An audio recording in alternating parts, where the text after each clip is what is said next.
WNST. Maybe this guy that we have real football this week. Fake football is all gone, and he'll be here on Thursday previewing it all from 3 until 5 at the SSV on WNST. You can also hear that on Sunday morning prior to the 1 p.m. kickoff of the Ravens and the Bills. Dennis Koulatsos joins us from Coons Florida Security Boulevard, where we have been sending out WNST text with, great rapid fire with all the cuts, all the comings, the goings, the injury reports. You should subscribe to it as well. Dennis, I know you're on it as well, and, I would say this for getting ready for this week, trying to get everybody onto the field for the first time and healthy. That's not just a Ravens problem. That's a league-wide problem. There'll be some surprises here in week 1. I just hope Bills beating Ravens isn't one of them. Yeah, you certainly would think that wouldn't be the case. They're starting Nathan Peterman, who hasn't done well thus far in his pro career. Of course, the second-year pro out of Pitt. This game sets up very, very well for the Ravens. The Bills don't have a lot of weapons. You take away Shady McCoy and their tight end Charles Clay, not much left on offense. Their offensive line is relatively weak.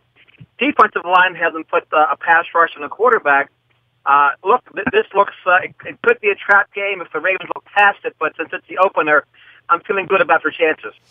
They better win, right? I don't know what it says to the season if somehow they lose 21-19 at the end on some weird thing, and if things go wrong here. But I am very, very bullish on the Ravens this season. I've liked what I've seen in the preseason. I like the health. I like Flacco. How are you feeling about the team on the whole for the season as far as where your expectations are now versus maybe where they were in June versus certainly where they were in April before and after the draft? And it feels like there's 4 or 5 seasons that happen, in the mourning period after you lose last year, and then the Bisciotti thing happens, and you watch the Eagles win the Super Bowl. A lot has happened, but nothing has happened at all other than I think this is an improved football team. Well, it's a better football team for sure, and they've been relatively injury-free. They've got a couple of things with Hayden Hurst and Jimmy Smith, but other than that, they should be fine after the first 4 weeks of the season. I think this team's got a relatively low ceiling. I think 10 wins. That's where I cap them out. Max wins, 10 maybe. Wow. But I also think they have a low floor. I think this team's not going to lose more than 8 games, to 9 games maybe. So I've got them between 7-9 and 10-6 range. Because they're a very tough division. The Steelers are still the Steelers. The Bengals are better. They've all gotten better. All the teams in the division, even the Browns have gotten better. So there's no gimme game in the division. So to split their divisional games, hopefully they beat the Browns twice. It's still a very daunting schedule, much harder than the one they had last year.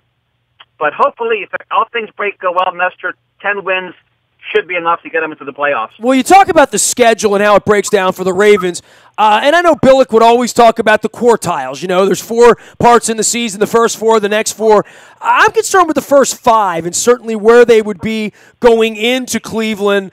All of these road games stacked together later on in the month, that this Bills game and the Broncos game, these 2 home games are absolutely essential. And these road games we have in the division to start the season, I've never seen anything like it. 3 straight road games all in the division. When you talk about all of these teams being improved, and look, there's nowhere to go but up, I guess, if you're the Browns and you're 1-34 in your last 35 games. But certainly for the Steelers and the Bengals, who we all respect here, if they are truly better than they were last year, if we really do believe that, then we got our work cut out for us here the first 5 weeks.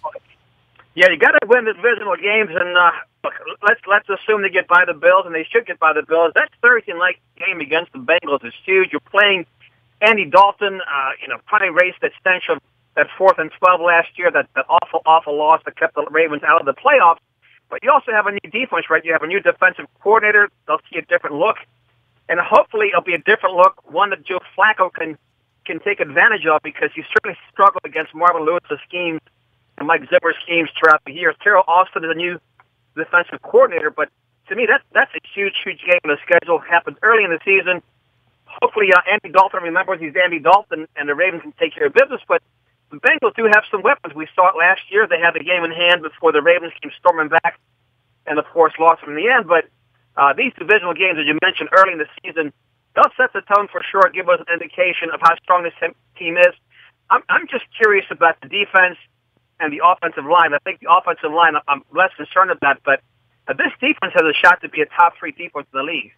Nathan Peterman is coming in this week, Dennis Koulatsos. Not Josh Allen, not A.J. McCarron, not Tyrod Taylor, or even Tyrod Taylor, but Nathan Peterman. I look at this Bills team, and Luke and I talked about this earlier, and he sort of let it slip, that the Bills might be the worst team in the league. Like, literally, they might be the worst team in the NFL.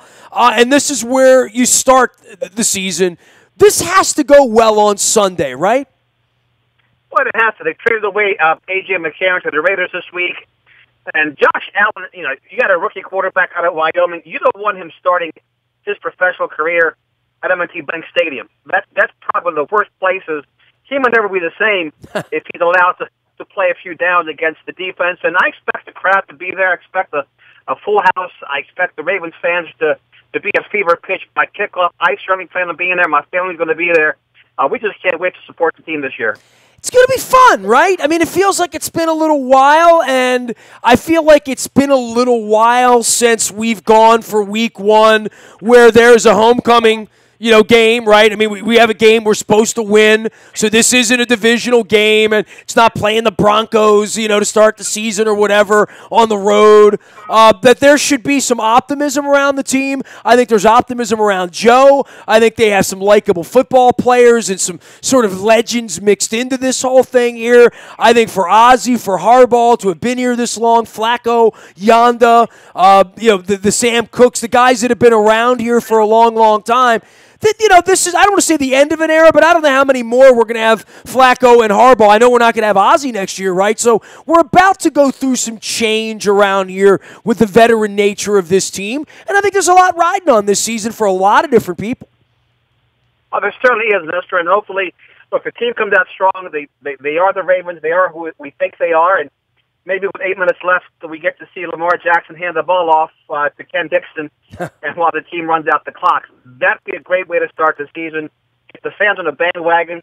Hopefully they can stack on another win against the Bengals in a short week and start off the season 2-0 on a good foot, on a good note, and send out Ozzie Newsome a winner, right? Wouldn't that be great in his final year as Ravens general manager for Ozzie Newsome to come away with a Super Bowl?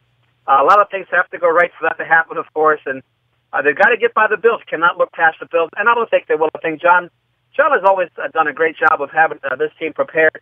One losing season in 10 years, right? I mean, how can you have any doubts about this guy's ability to coach a football team? And I sense a little swagger, and I know I've talked to you about this on your Thursday show as well, which, by the way, Dennis Koulatsos is our guest here. The Sunday Sports Voice now heard on Thursday from 3 until 5. Of course, you can hear it on Sunday morning on your way down to the ballpark as well. Hey, what's going on out at Coons Ford this weekend? I mean, you just had Labor Day going on. The 19s are in now, right? That's a fact? I'm sorry. The 18s are done. What we have is what we have. We have 19s on the way. We're still clearing the shelves. We've had a very successful Labor Day weekend, and we've extended it for another couple of weeks, and people can come out and take advantage of the deep, deep savings. Right now is the best time to buy an 18. The window's going to close fast, so the inventory is going to get picked over. So right now, if you want an F-150, 250, 350, Mustang, Explorer, Escape, I mean, you can't go wrong. These are all world-class vehicles. Nobody builds a better vehicle than Ford Motor Company. Dennis Koulatsos is the SSV on WNST, out on Twitter, as well as here on Thursdays. All right, back onto the field here. We'll talk a lot about the Ravens. I mean, you'll join me next week after the Bills game. We got to turn it around for the Bengals game. Before we know it, it'll be next Thursday. I'll be out in Cincinnati with Luke, eating chili and getting flatulent and calling into your program as pregame next Thursday. But there's the rest of the league. And all the cuts that happen and all the drama and who's playing and who's injured and who's not and who's on the hot seat and all that. Boy, the Oakland Raiders have made so much noise this week, right, with not just the McCarron thing but the Khalil Mack thing. What a bizarre circumstance for everything going on with the Raiders right now. Well, you know what? They were just out of cap space when they gave David Carr all that money last year. To sign him, that big contract, they had no cap space. They were up against it. Khalil Mack wanted to get paid, needed to get paid, so they moved him. I thought they got good value for the guy. They got 2 first-round draft picks, and look, God forbid he gets a knee injury. There go your draft picks, right? There goes your investment. It's a move that I think makes the Bears a serious contender, but right now, John Gruden, I guess he gets the free pass in his rookie season back in Oakland. but he is definitely under the gun. The fan base is unhappy. The players are unhappy. Certainly something to keep an eye on. Dennis, for you around the league, what are your expectations for other teams? I mean, obviously, we're going to see the Eagles and the Falcons battle early this week. The Rams have been the flavor of choice. We've been denigrating the Jacksonville Jaguars amongst some other teams. We're going to see the Tennessee Titans, who I think are going to be a very improved team on my 50th birthday coming up in 6 weeks. But somewhere out there, there's some little engine, some Sam Darnold, some Jets team, some Eli Manning that stunk last year that's going to be greatly improved the way the Rams and the Eagles and the Jaguars were last year. I think the Ravens are one of those teams, but I'm trying to identify who that other team is. I do want to see this kid play for the Jets because I've read so much about him. Yeah, Darnold's a very good quarterback. When you see tape on him, I thought he was the best quarterback coming in the draft class, and he's done nothing to dispel my feelings about him. I mean, he's smart, got a strong arm. He had a better season a year ago. He's almost like Dan Marino, who, same thing, same scenario where he didn't fare well.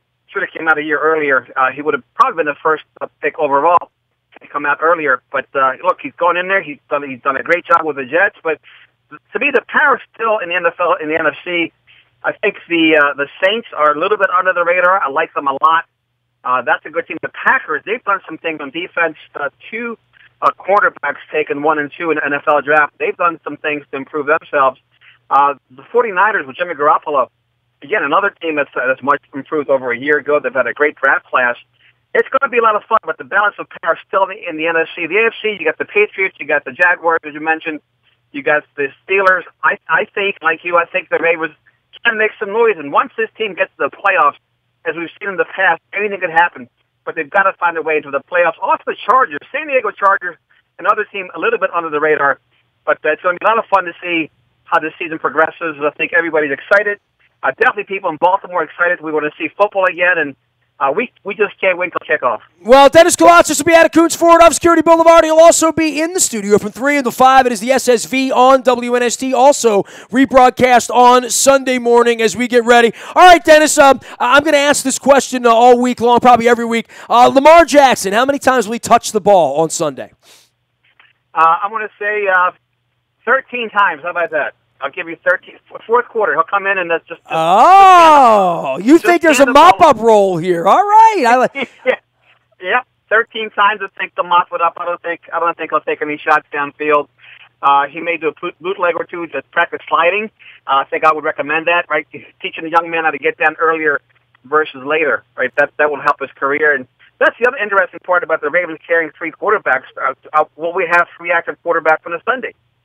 Well, I hope it's 38-13 at about 3:48 p.m., and the fans are filing out slowly and confidently after a Ravens victory on a sun-drenched Sunday afternoon. The national anthem, the standing, the saluting, the flyover, all that. I hope Ray comes back and dances, for crying out loud, on Sunday. But I just hope they win. I think getting the season off to the right start here this week with all the confidence we have here. We're going to talk about it all week, how bad the Bills are and Nathan Peterman.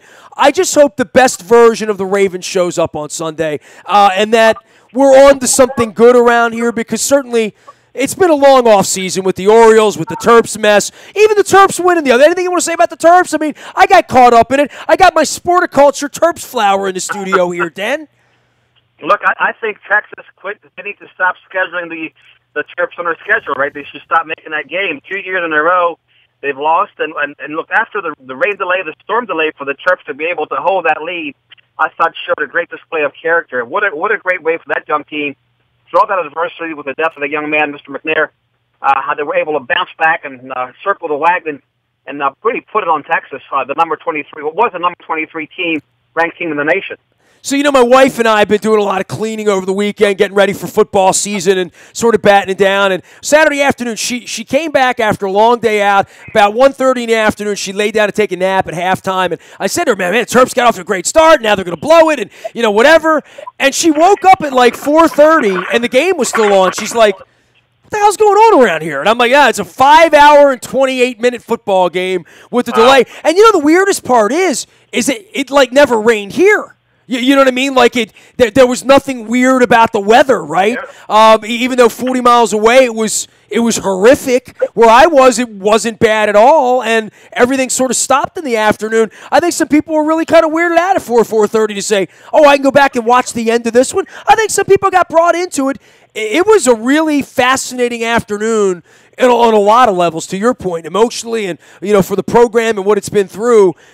Because I don't think they're going to do that against Ohio State or Penn State or Michigan. Maybe Michigan. I don't know. I watched them play into the night the other night as well. But college football off to an interesting start, and it sort of did suck me in the first weekend. Yeah, there were some games out there that we saw. Look, we love college football as much as pro football, and the Terps, look, they may surprise some teams this year that a top 20 recruiting class. As we saw, Michigan laid an egg the other night, and there's some, backstory to that too. Now Jim Harbaugh and Braylon Edwards getting into it on social media and whatnot, and Ohio State with the suspension of their head coach. There's some opportunity there perhaps for the Terps, and look, they may put it together this year and make a bowl for us. They were very, very fast on offense. I'll say that, especially early in the game. Yeah, and their offensive line looked very good. Defensive line looked very good. Some skilled players showed up, and look, it's always better when the Terps do well at College Park. Well, give us something on Saturday, give us something on Sunday from Bowling Green to Buffalo. Dennis Koulatsos can be found in the SSV on WNST, as well as on Thursday from 3 until 5. You'll hear him. Luke and I will be checking in. He'll also be there as pre-gaming for next Thursday as the Ravens go out to Cincinnati for Week 2. But let's get Week 1 under the belt to begin with. The WNST Tech Service is brought to you by Coons Ford Security Boulevard. And, of course, you subscribe once. You get all the breaking news first. It is our best service.